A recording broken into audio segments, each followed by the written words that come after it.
Hi everyone, welcome to my page, welcome to my channel. My name is Dr. Ada Zion. I remain your women doctor, Dr. Moai. Thank you for subscribing to my channel. Thank you for liking this page. I want to use this opportunity to talk about infertility. Infertility, inability to conceive after 1 year of unprotected sexual intercourse, adequate sexual intercourse.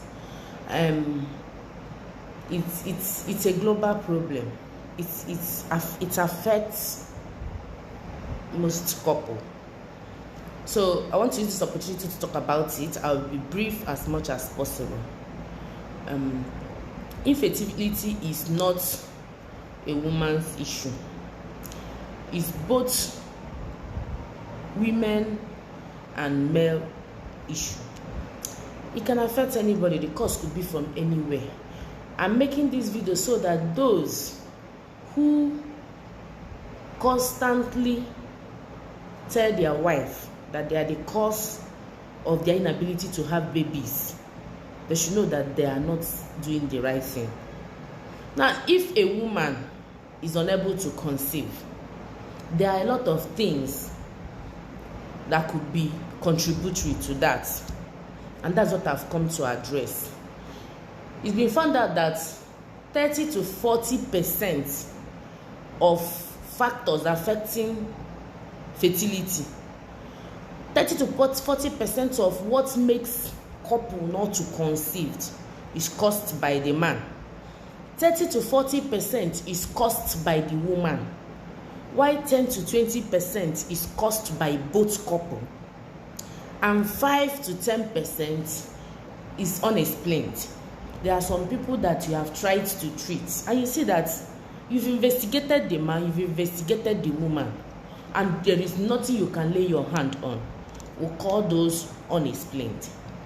Now, when you present to the hospital for inability to conceive, to have a baby, there are things we do first. I advised the woman most times, please bring your husband.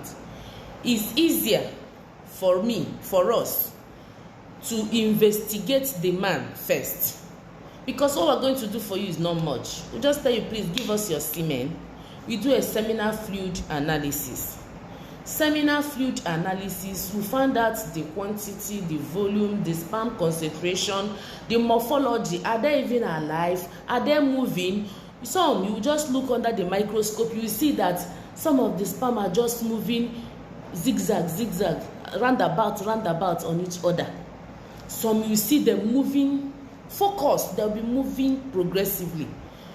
And some, you just see them moving backward. Those can affect the man's inability to make the woman pregnant. Now, if you don't present yourself to the hospital as the husband, how are we going to find out that you have a problem and that will treat you? Most people that their cause of infertility is from the man have been treated, and they will have their own babies, and everybody is happy. Now, when we are done with you and find out that there's not a problem with you, we start with the woman. There are barrages of investigations we do for that woman. That's why we tried looking into the man first. And for the woman, we look into, have you ever been pregnant before? If you have ever been pregnant before, we'll call it secondary infertility. If you have never been pregnant before, we'll call it primary infertility. And if you have primary infertility, we'll start from asking you some questions about how you know yourself. Inadequate sexual exposure can be a cause of infertility. You see some couple, and you'll be asking the woman, how frequent do you have intercourse with your husband? And you'll be hearing him say, once in a week. Haba. An average of 3 to 4 times in a week, interspersed within the week. Not Monday, Tuesday, Wednesday, Thursday, and you close up for the week. No. I want you to be interspersed within the whole week. Now, We ask other questions about, do you know your ovulations? Do you feel anything? How regular is your menses? Some people have some problem with their menstrual cycle. Some people have some problem with their ovulation. Some people have what we call galactorrhea. They will check their breast and you see that there is breast milk coming out from their breast. Someone that is not breastfeeding. And these are the things to help will ask you questions from. If you want someone that has gotten pregnant before, has had a baby before, will ask you from that last pregnancy what happened. It could be that there's a problem with the delivery of the other baby, or that there was a problem with either miscarriage or termination that the person had. So we'll start from there, and it will help us to do a focused investigation on you.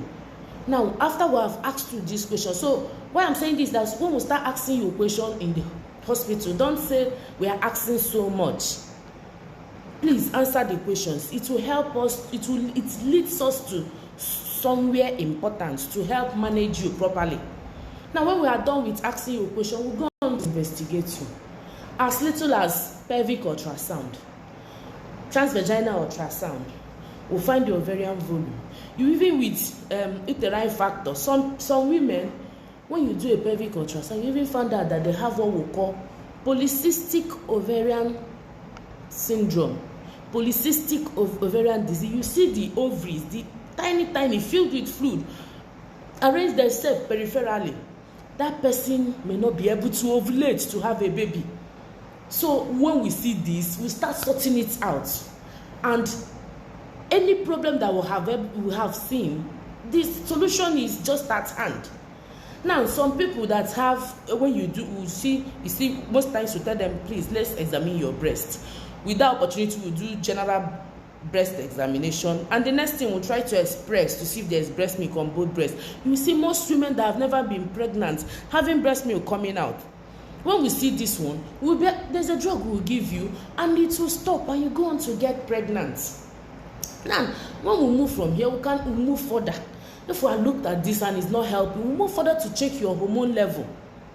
We'll start with what we call hormonal profile. There are some hormones we check, not all the hormone, depending on what you present with, or depending on what we think is the cause. So, coming to the hospital to assess this would be the best for you. When we have done this, and we are not seeing anything for that, we'll go to what we'll call checking the tubes. We call it hysterosalpingogram. We'll check your tube to see if they are patent, especially for those that has termination before, or those that have had infective processes in the uterus. Now, if we have done this and it's patent, and we have done every other investigation and we do not see anything, my dear, we might tag you on a plane and continue to tell you what to do for it to work. Infertility is not a criteria for you as a man to go and marry another wife. What if the cause is from you? Presenting to the hospital is the best that can happen to you. Trying it with another woman may not be the best option as well. So come to the hospital, we find out what the problem is. We'll find out where we can help you. There are different drugs for different treatments. Don't go and start taking herbal concoctions. Most times, I've seen a man that continued taking herbal concoction, and even the quality of the sperms we had reduced before he came. We have to start from square one. Don't complicate these issues. They are easy when you present yourself early. Please tell that your friend that it's better to come to the hospital. Convince your husband that it's better to come to the hospital. And convince yourself that God has made it possible for us in the hospital to manage you properly well. Thank you so much for watching. God bless you. I remain Dr. Ada Zion, your obstetrician, your gynecologist. Please follow this page, like, comment, and share. Also follow my YouTube page at Nkiruka Bridget, OBGYN Talk with Dr. Ada Zion. God bless you. I love you. We'll see you again tomorrow. Thank you.